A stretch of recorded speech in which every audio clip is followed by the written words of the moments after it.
Alcohol, phenol, ether and epoxide નામના ચેપ્ટરમાં આપણે આલ્કોહોલ અને ફિનોલ એનું કમ્પ્લીટ ઇન્ટ્રોડક્શન, નોમેનક્લેચર, પ્રિપેરેશન અને chemical properties, even acidity of alcohol and phenol એ પણ કમ્પ્લીટ કરી નાખ્યું હતું.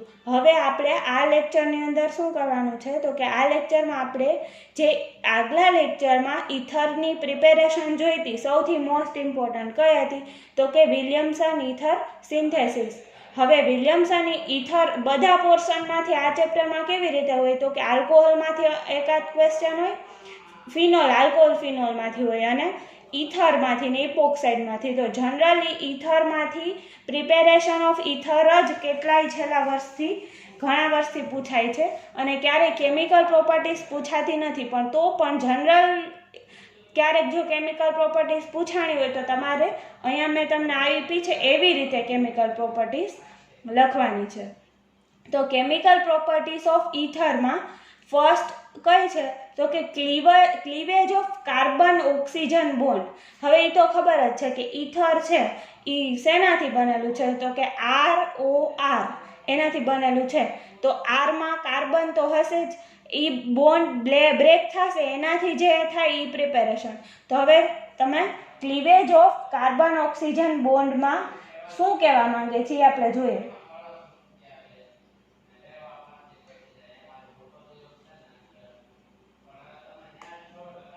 Ether are generally very unreactive in nature. હવે કેમિકલ પ્રોપર્ટી કરવી હોય તો શું કરવું પડે તો કે ઇથર કેવી રીતે બને છે, કોની સાથે પ્રક્રિયા કરી શકે છે એ જોવું પડે. તો જેમ આલ્કોહોલ અને ફિનોલને આપણે કેમ ગમે એ રીતે આપણે લ્યુકાસ ટેસ્ટ કરી હતી, કોઈ પણ રિએક્શન ફિનોલ માટે કરી અને એ તાત્કાલિક રિએક્શન આપતું હતું, એવું નથી. ઇથર એ હાઈલી અનરિએક્ટિવ છે. તો એના માટે શું કરવું પડે when an excess amount of hydrogen halide. Hydrogen halide એટલે શું થાય તો કે HX તરીકે ફ્લોરિન, ક્લોરિન, બ્રોમિન અને આયોડિન કોઈ પણ લઈ શકીએ. Is added to the ether the cleavage of carbon oxygen bond takes place leading to the formation of alkyl halide. The order of reactivity is given. હવે જો તમે hydrogen iodide લ્યો, hydrogen bromide લ્યો અને હાઇડ્રોજન ક્લોરાઇડ લ્યો.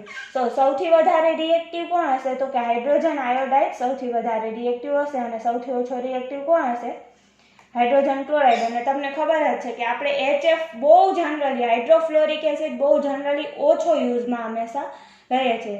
હવે આ પહેલાં શું કહેવા માંગે છે કે ઇથર છે એ કેવો છે હાઈલી અનરિએક્ટિવ છે, પણ એ રિએક્શન તો કરશે જ. ક્યારે રિએક્શન કરશે તો કે જ્યારે તમે એક્સેસ અમાઉન્ટમાં એટલે શું થાય તો કે ખૂબ વધારે માત્રામાં તમે હાઇડ્રોજન હેલાઇડનો ઉપયોગ કરો ત્યારે એ રિએક્શન આપશે. રિએક્શન કેવી હશે તો કે સાવ સિમ્પલ. અહીંયા જો ROR એટલે આ શું છે આપણું ઇથર કોની સાથે પ્રક્રિયા કરશે હાઇડ્રોજન હેલાઇડ સાથે. કોની હાજરીમાં? હવે જુઓ અહીંયા છે ને પ્રેઝન્ટ તરીકે તમે કોઈ પણ કેટાલિસ્ટનો યુઝ કરી શકો અથવા અમુક ટેમ્પરેચર આપી શકો. ટેમ્પરેચરમાં તમારે ખાલી હીટ એવો ડેલ્ટા દર્શાવી દેવાનો. તો હવે આ R છે અહીંયાથી બોન્ડ બ્રેક થાય. આ CO બોન્ડ કહેવાય ને, કેમ કે આરમાં કોઈ પણ કાર્બન હશે તો બોન્ડ બ્રેક થશે. આ એક R છે એ કોની સાથે પ્રક્રિયા કરશે તો કે X સાથે, એટલે આ શું માં આવશે આલ્કાઇલ હેલાઇડ. અને આ H છે એ કોની સાથે જોડાઈ જશે તો કે H આ OR હશે એની હારે જોડાઈ જશે અને શું બનાવશે ROH. એટલે ઇથર શું આપશે આપણને આલ્કોહોલ આપશે અને આલ્કાઇલ હેલાઇડ છૂટું પડશે. ફર્સ્ટ હતી cleavage of carbon oxygen bond. Second છે electrophilic substitution reaction. Electrophilic substitution રિએક્શનમાં કઈ હોઈ શકે હેલોજિનેશન હોઈ શકે, ફ્રીડલ-ક્રાફ્ટ રિએક્શન, એમાં ફ્રીડલ-ક્રાફ્ટ આલ્કાઇલેશન અને ફ્રીડલ-ક્રાફ્ટ એસાઇલેશન. તો જો અહીંયા શું કહેવા માંગે છે કે the alkoxy group in ether activates the aromatic ring at the ortho and para position for the electrophilic substitution reaction. Electrophilic substitution reaction થવા માટે એમાં જે આલ્કોક્સિક ગ્રુપ છે ને એ એક્ટિવેટ એરોમેટિક રિંગને કરે છે અને એ કઈ પોઝિશન ઉપર તો કે ઓર્થો અને પેરા પોઝિશન ઉપર. Common electrophilic substitution reaction are common કઈ છે તો કે halogenation and Friedel Crafts reaction. In Friedel Crafts reaction two types of reaction, Friedel Crafts alkylation reaction and Friedel Crafts acylation reaction. તો હવે અહીંયા જે આપ્યું છે ને હેલોજિનેશન રિએક્શન એ જ આ થર્ડમાં લીધું, halogenation of ether. Halogenation of ether, aromatic ethers undergo halogenation. For example, હેલોજિનેશનમાં bromination upon the addition of hydrogen in the presence or absence of catalyst. મતલબ કેટાલિસ્ટ હોય કે ન હોય પણ આ બ્રોમિનેશન પ્રક્રિયા ઇઝીલી થશે. તો અહીંયા તમે ક્લોરિનેશન પણ દર્શાવી શકો, બ્રોમિનેશન પણ દર્શાવી શકો. જનરલી ફ્લોરિનેશન ઓછું થાય છે. તો અહીંયા જો આ એનિસોલ છે, એનિસોલ છે. બીજું એને શું કહેવાય તો કે આ મિથાઇલ છે અને આ ફિનાઇલ છે. તો કે મિથાઇલ ફિનાઇલ ઇથર. પણ જનરલી આપણે આનું એનિસોલ નામ વધારે યુઝ કરીએ છીએ. તો આ એનિસોલ છે એ કોની સાથે પ્રક્રિયા કરશે? Br2 સાથે. અને કયા મીડિયામાં તો કે ethanoic acid, in ethanoic acid Br2 present છે. તો ઓર્થો અને પેરા પોઝિશનને એક્ટિવેટ કરશે. તો શું બનશે? પેરાબ્રોમો એનિસોલ પ્લસ ઓર્થોબ્રોમો એનિસોલ. હવે એના પછી નેક્સ્ટ ફ્રીડલ-ક્રાફ્ટ રિએક્શન ઓફ ઇથર.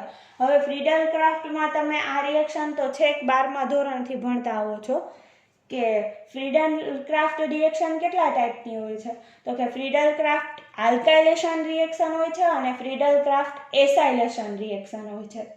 તો બે હોઈ શકે. હવે જો aromatic ether undergo Friedel Crafts reaction for addition of alkyl or acyl group. હવે જો જ્યારે તમે ફ્રીડલ-ક્રાફ્ટ રિએક્શનની અંદર આલ્કાઇલ ગ્રુપ એડ કરો ને ત્યારે એ રિએક્શનને કહેવાય ફ્રીડલ-ક્રાફ્ટ આલ્કાઇલેશન રિએક્શન. અને જ્યારે ફ્રીડલ-ક્રાફ્ટ રિએક્શનની અંદર એસાઇલ ગ્રુપ એડ કરો ત્યારે તમારે શું કહેવાય ને? Friedel Crafts acylation reaction upon the reaction with alkyl or acyl halide in the presence of Lewis acid as a catalyst. હવે આ રિએક્શનમાં તમારે alkylation or acylation, alkyl or acyl halide in the presence of Lewis acid. હવે અહીંયા જોઈ શકો છો આ શું છે? એનિસોલ છે.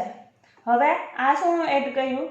મિથાઇલ હેલાઇડ એડ કર્યો. મિથાઇલ હેલાઇડ એટલે આલ્કાઇલ હેલાઇડ થયો. શું આવશે? In the presence of anhydrous AlCl3. In the presence of આપણે એલ્યુમિનિયમ ક્લોરાઇડ સાથે પ્રક્રિયા કરીએ ને એટલે આપણને એ શું આપશે તો કે ઓર્થોમિથાઇલ એનિસોલ અથવા ઓર્થોમિથાઇલ એનિસોલ અને પેરામિથાઇલ એનિસોલ. આ બેનું મિક્સચર આપશે. મિક્સચરમાં તો તમને ખબર ને કે પર્સન્ટેજ ઉપર પ્રોડક્ટ ડિપેન્ડ કરતી હોય.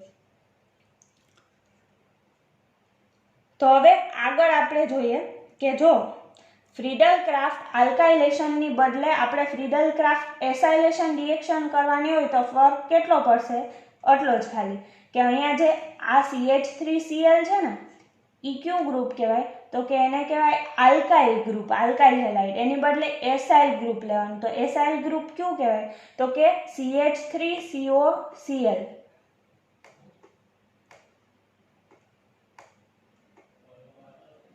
આમાં લખવામાં થોડોક પ્રોબ્લેમ થાય છે આજે, પણ તમે સમજી શકો છો કે જો CH3Cl છે પણ વચ્ચે અહીંયા શું હું એડ કરું? CO એડ કરી દઉં ને, CO. તો CH3COCl ગ્રુપને કેવું ગ્રુપ કહેવાય? એસાઇલ ગ્રુપ કહેવાય. તો પછી જે રિએક્શન થાય એ કઈ કહેવાય તો કે ફ્રીડલ-ક્રાફ્ટ એસાઇલેશન રિએક્શન. જો તમારે ટોટલ પ્રિપેરેશન ઓફ ઇથર આપણે કરી હતી ત્યારે ઇથરમાં એક જ પ્રિપેરેશન હતી. કઈ હતી તો કે વિલિયમસન ઇથર સિન્થેસિસ. પછી કેમિકલ રિએક્શન ઓફ આલ્કોહોલમાં તો ઘણી રિએક્શન આપણે જોઈ હતી. કેમિકલ રિએક્શનની અંદર લ્યુકાસ ટેસ્ટ જોઈતી. પછી તમારે ફિનોલમાં તમે નાઇટ્રેશન, પછી હેલોજિનેશન એ બધી. પણ આમાં આપણે તમારે જનરલી ખાલી એટલી જ વસ્તુ યાદ રાખવાની કે કેમિકલ રિએક્શન ઓફ ઇથરની અંદર ફર્સ્ટ કયું છે તો કે આ જે cleavage of carbon oxygen bond. Carbon oxygen બોન્ડમાં આ રિએક્શન સિમ્પલ. હવે આ રિએક્શન આપ્યું હોય એની સાથે તમે આરની જગ્યાએ કોઈ પણ મિથાઇલ કે આલ્કાઇલ ગ્રુપ જોડી એક્સની જગ્યાએ હેલોજન ગ્રુપ એમ લખી અને એક એક્ઝામ્પલ લખી શકો. બીજું છે ઇલેક્ટ્રોફિલિક સબસ્ટિટ્યુશન, અને આ ઇલેક્ટ્રોફિલિક સબસ્ટિટ્યુશન છે ને એના બે પાર્ટ છે, હેલોજિનેશન અને ફ્રીડલ ક્રાફ્ટ રિએક્શન. તો તમે આને થર્ડ નામ આપવા કરતાં ઇલેક્ટ્રોફિલિક રિએક્શનનો ફર્સ્ટ પાર્ટ એવું નામ આપી દેજો, હેલોજિનેશન ઓફ ઇથર. આ શું છે તો કે જે આ ફર્સ્ટ હતું, ફર્સ્ટ રિએક્શન કઈ હતી તો કે cleavage of carbon oxygen bond, એમાં રિએક્શન થઈ. હવે સેકન્ડમાં શું છે, electrophilic substitution reaction. Electrophilic substitution રિએક્શનમાં આ ફર્સ્ટ છે, કઈ halogenation of ether. Halogenation of ઇથરમાં કેવી રીતે તો કે ઇથર હશે એ કોની સાથે પ્રક્રિયા કરશે, Br2 સાથે, અને કોની હાજરીમાં તો કે ઇથેનોઇક એસિડની હાજરીમાં આપણને મિક્સચર આપશે, કોનું તો કે પેરાબ્રોમોએનિસોલ અને ઓર્થોબ્રોમોએનિસોલનું. અને એના પછીના ઓલામાં શું છે તો કે ફ્રીડલ ક્રાફ્ટ રિએક્શન. હવે ફ્રીડલ ક્રાફ્ટ રિએક્શનના પાછા બે પ્રકાર છે, ફ્રીડલ ક્રાફ્ટ આલ્કાઇલેશન રિએક્શન અને Friedel Crafts acylation reaction. Friedel Crafts alkylation reaction હોય તો અહીંયા શું હશે, મિથાઇલ ક્લોરાઇડ છે ને એની બદલે શું હશે, CH3COCl. CH3COCl એટલે acetyl chloride, acyl group present હશે, અને આપણને શું મળશે તો કે ઓર્થો અને પેરાનું મિક્સચર મળશે.